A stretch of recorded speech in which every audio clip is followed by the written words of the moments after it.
E aí, pessoal, hoje nós estamos aqui numa missão importante, né? Tanta gente perguntando sobre offshore, tentando fazer diversificação de patrimônio, proteção, e não tinha uma pessoa melhor para eu convidar para fazer esse bate-bola aqui com a gente do que Cristina Sampaio Teixeira, né?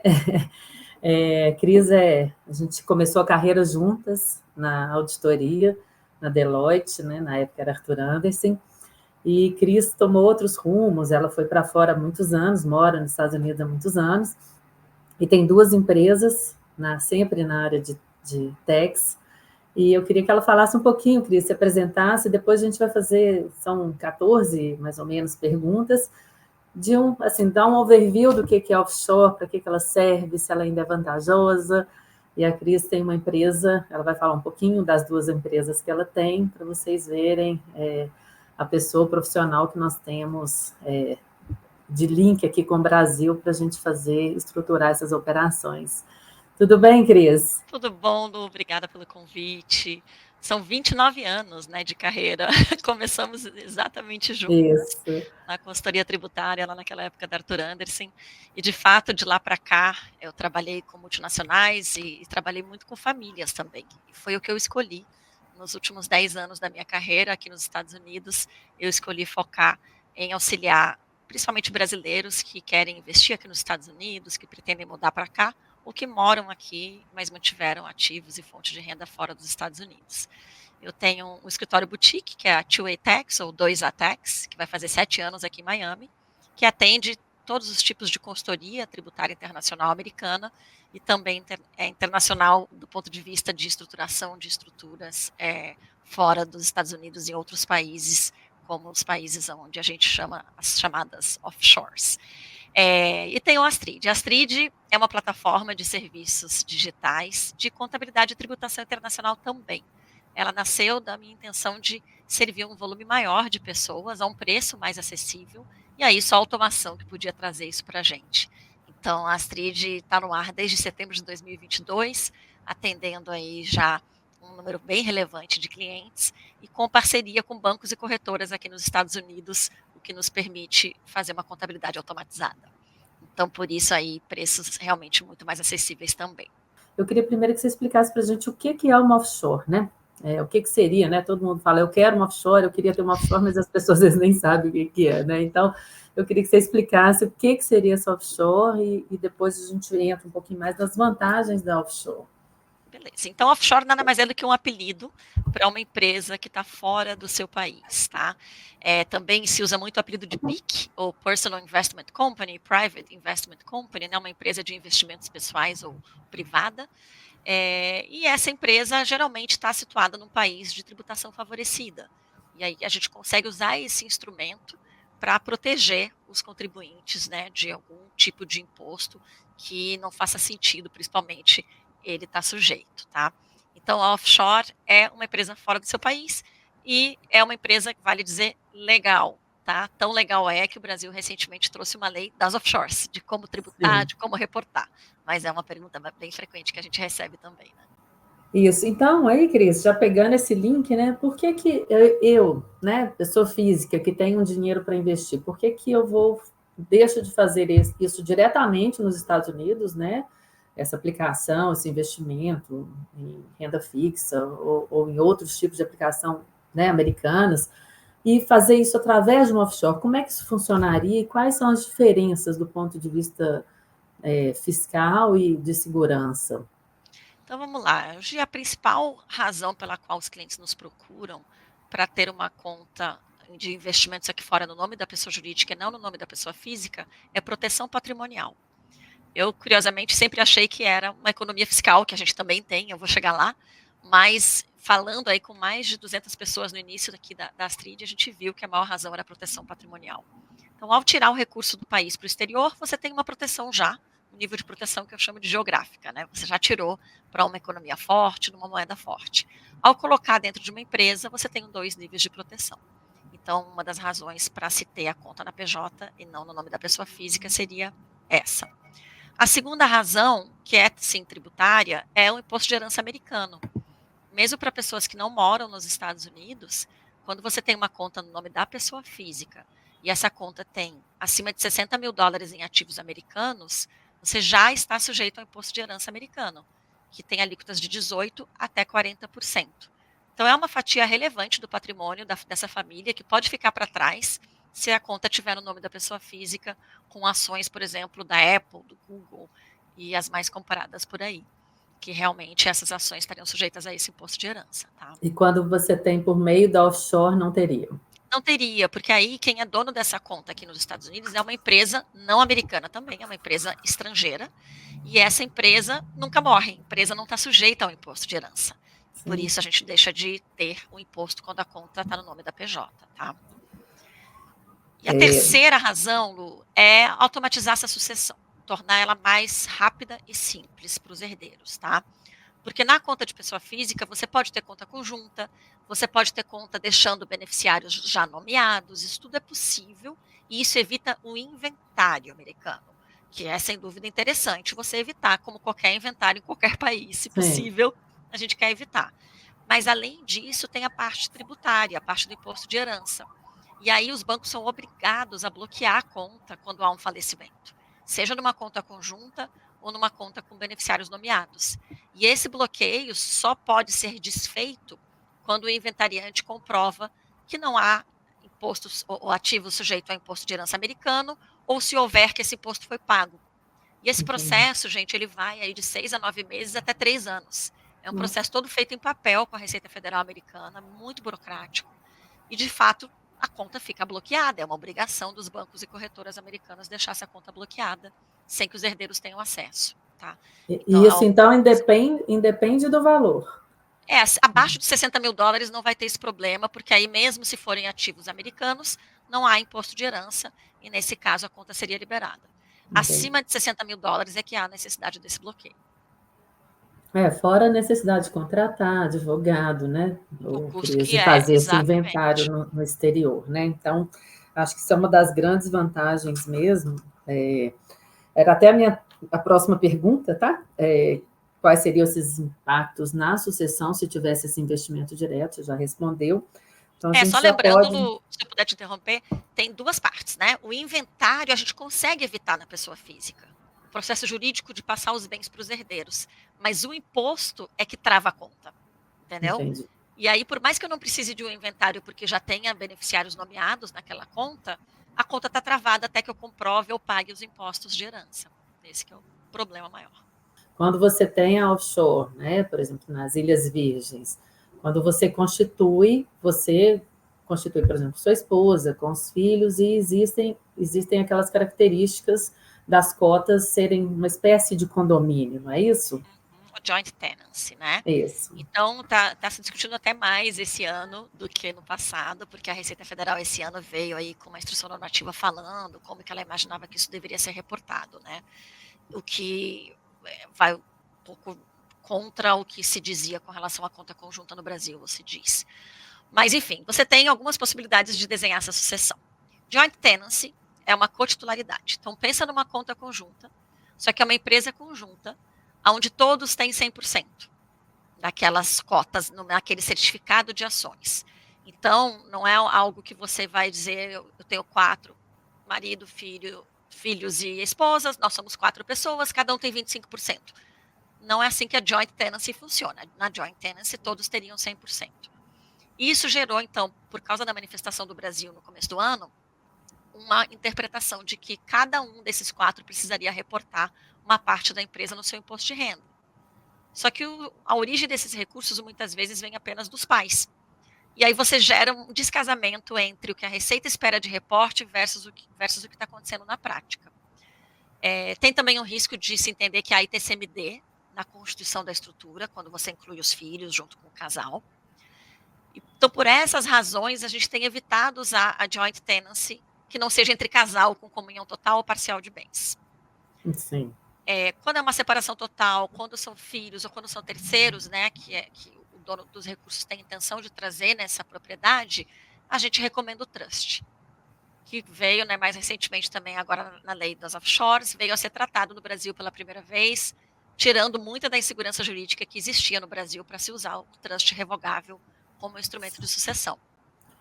O que seria o trust, Cris? Isso. Acho que é bom dar uma explicadinha do que seria, sabe? Eu gosto de chamar ele como de um contrato de sucessão, tá, gente? Só para simplificar. Claro que os advogados não chamam assim, mas para que o público em geral possa entender, pensa que você tem mais do que um testamento, porque ele independe de um juiz para que o inventário aconteça, e ali você deixa determinadas suas vontades. Nesse trust, que é revogável, isso quer dizer que a qualquer momento as regras podem ser alteradas, a qualquer momento o trust pode ser cancelado e voltar tudo simplesmente, né, as cotas daquela empresa offshore voltam para a pessoa física, se assim a pessoa física quiser, pode mudar beneficiários, enfim. É hoje o instrumento mais seguro de sucessão do ponto de vista Brasil e offshore ou internacional também. Fora do Brasil ele já é reconhecido há muito tempo e usado há muito tempo, e é um instrumento jurídico seguro para evitar inventário no exterior.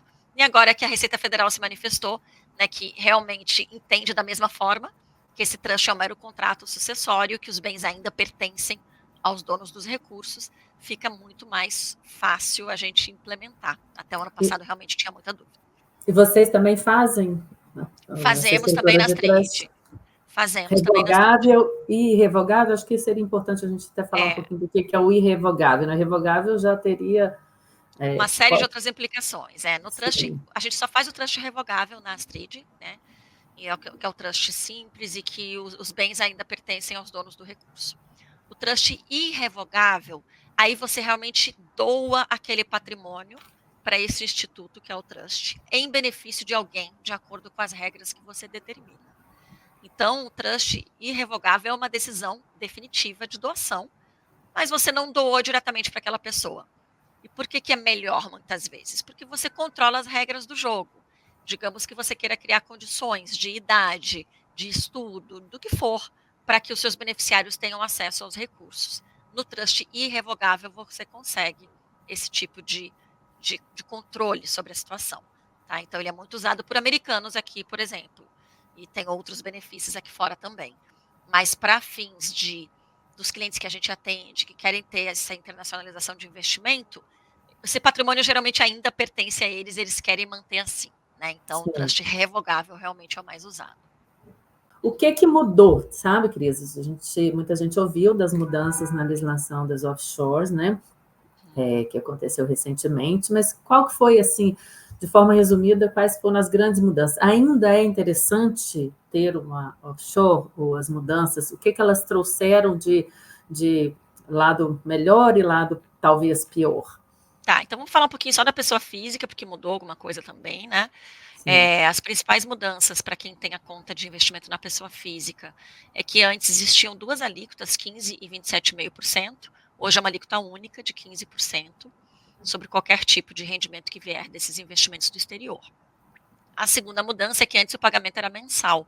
No mês seguinte, seja carnê-leão ou ganho de capital, já tinha que haver o recolhimento do imposto. Isso agora passou a ser um pagamento anual. Essa renda do exterior, ela entra em fichas novas que estão sendo criadas pela Receita, na declaração de imposto de renda, e nessa declaração é que o valor a pagar é gerado, tá?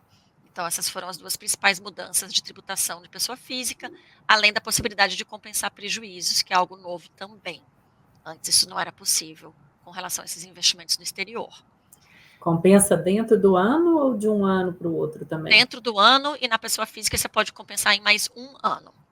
Por algum motivo, a Receita trouxe essa diferenciação com relação às offshores, tá?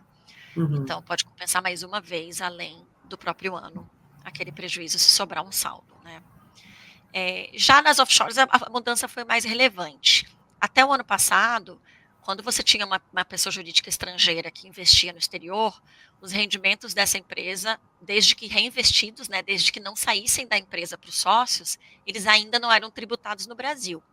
Eles só eram tributados quando saía para a conta de um sócio, se fosse na pessoa física dele aqui fora ou no Brasil. E era uma tributação de 27,5%. Então, havia o que a gente chama de diferimento do momento da tributação. Ao invés de ser no momento que a empresa realmente tinha aquele rendimento, isso acontecia só no momento futuro, quando houvesse a distribuição do lucro da empresa para os sócios. Isso, então, agora deixou de ser diferido. Agora, ao final de cada ano calendário, a gente apura o lucro dessa empresa e esse lucro também está sujeito aos 15% que a pessoa física está sujeita hoje, tá? Tem algumas diferenças na base desse cálculo dos 15%, se for uma offshore opaca ou se for na pessoa física, ou no que se chama de offshore transparente, que basicamente é uma opção para tratar a empresa como se ela não existisse no Brasil. E aí você, na offshore opaca, tem as seguintes diferenças, eu diria, com relação à pessoa física ou à transparente. Primeiro, que na opaca você não tributa a variação cambial ainda.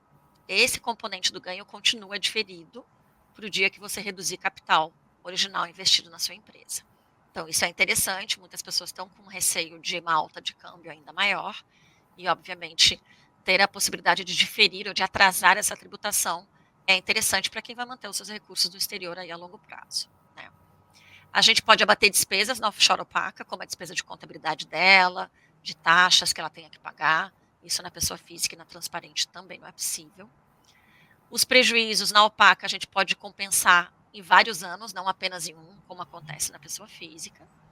E do outro lado da moeda tem uma desvantagem potencial, que é tributar o ganho não realizado. Porque o que a Receita Federal procurou fazer com essa nova lei foi trazer uma espécie de come-cotas de offshore. Que nem a gente tem nos fundos brasileiros, em maio e novembro, que a gente paga imposto, tem uma retenção ali, né? Umas cotas são comidas para pagar imposto, e isso é em cima da valorização das cotas do fundo, mesmo sem você liquidar aquela posição, né? Então foi a mesma coisa que a Receita procurou fazer. Não foi assim que a lei foi escrita, então tem muito peixe grande aí já discutindo com a Receita, mas eu digo que quem não quer ter dor de cabeça ou ter que discutir com a Receita Federal, gastar para sustentar essa posição, eu iria na posição mais conservadora, que é, sim, ao final de cada ano, registrar a valorização ou a desvalorização da carteira, porque pode desvalorizar também. Aconteceu recentemente, há cerca de 2 anos, uma desvalorização relevante. No ano que isso acontecer, você vai poder abater esse prejuízo também. No ano que subir, ao final do ano, paga-se então os 15% desse come cotas de offshore, como eu chamo. Tá? E é 15%, lembrando, sem variação cambial. Ô, Cris, e quem já tem uma offshore e, de repente, quer migrar, gosta do modelo da Astrid, né, que é mais essa parte toda, essa parte de integração que vocês têm, de facilitar a vida aqui do cliente, ele tem como migrar de uma da offshore que ele já tem, vocês passarem a administrar essa offshore já existente? Tem, e a gente tem alguns planos para isso, tá? Porque nem todos os bancos que os clientes têm conta a gente já está integrado. Então, o cliente pode transferir tudo, menos a contabilidade, para a nossa gestão, ou se ele estiver no banco com o qual a gente está integrado, ele pode transferir, aí sim, todas as atividades aqui para a Astrid. O preço de manutenção é aquele mesmo, completo sim. É $125, sem a contabilidade é $100 por mês, tá? Além disso, os preços para transferência, tá? A gente faz a transferência direta junto ao governo, tanto em BVI quanto em Bahamas. BVI, o preço das duas é $750, mas nesse último trimestre do ano a gente está com uma promoção, $550 para BVI e sem custo nenhum para Bahamas, para transferir a empresa para a Astrid, tá? Independe do escritório atual, a gente faz o movimento todo junto ao governo para essa transferência. Sim. Ótimo, Cris. Acho que o custo do trust, você consegue dar uma ideia para a gente? São $1.500. É um trust, né, padrão. Se o cliente quiser customizar, é uma vez só, não tem custo de manutenção, a menos que ele queira ter um trustee profissional, aí vai ter um custo de manutenção também. Mas sim. O trust que a gente fez para estruturas mais simplificadas permite que o cliente seja o próprio trustee, como a gente chama, e deixe um backup para, no caso da sua ausência. É trabalhoso abrir uma offshore, porque várias pessoas já têm a conta no exterior, né? Tem a possibilidade de fazer uma migração. Quais bancos que você tem trabalhado hoje? Esses bancos já têm uma interface? Como que faz essa migração? Luciana, quero montar uma offshore. Eu já tenho um investimento nos Estados Unidos direto, que eu fiz pessoa física.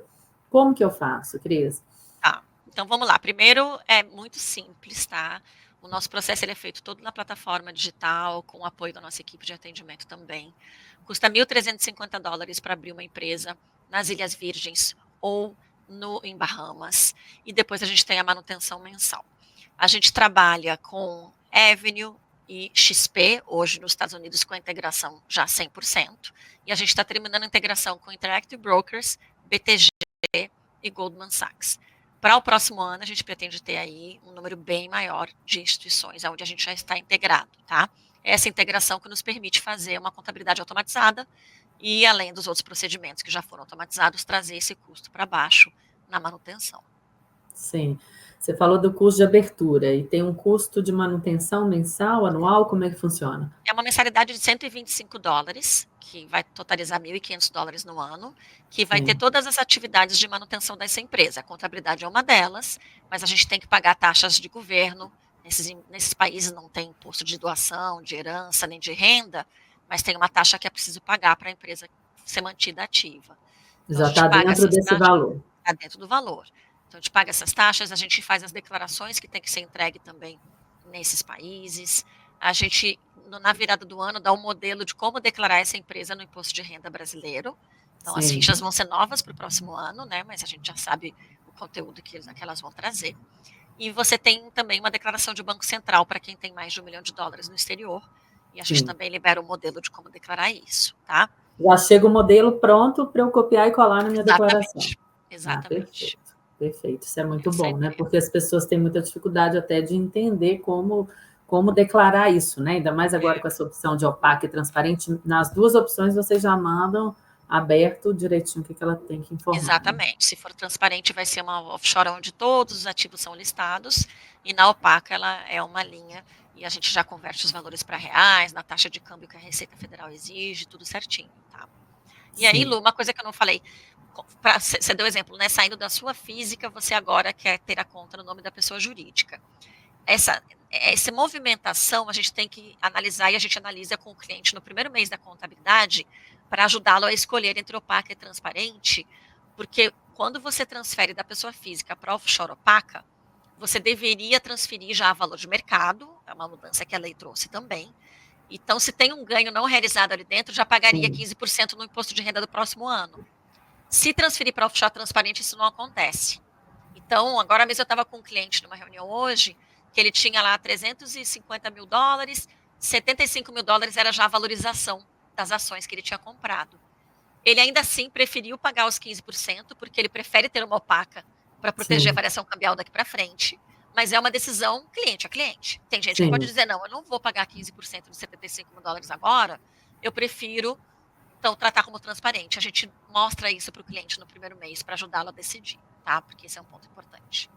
Ô, Cris, por fim, mas não menos importante, que eu acho que hoje é uma realidade de muitos brasileiros também, de terem imóveis nos Estados Unidos, né? Foge um pouco desse conceito de aplicação financeira, né?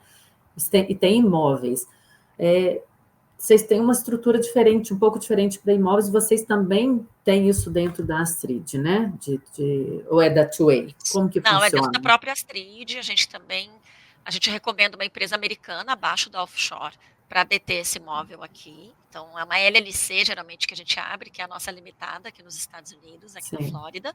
E essa empresa, então, é a detentora do imóvel, seja para uso pessoal ou para aluguel.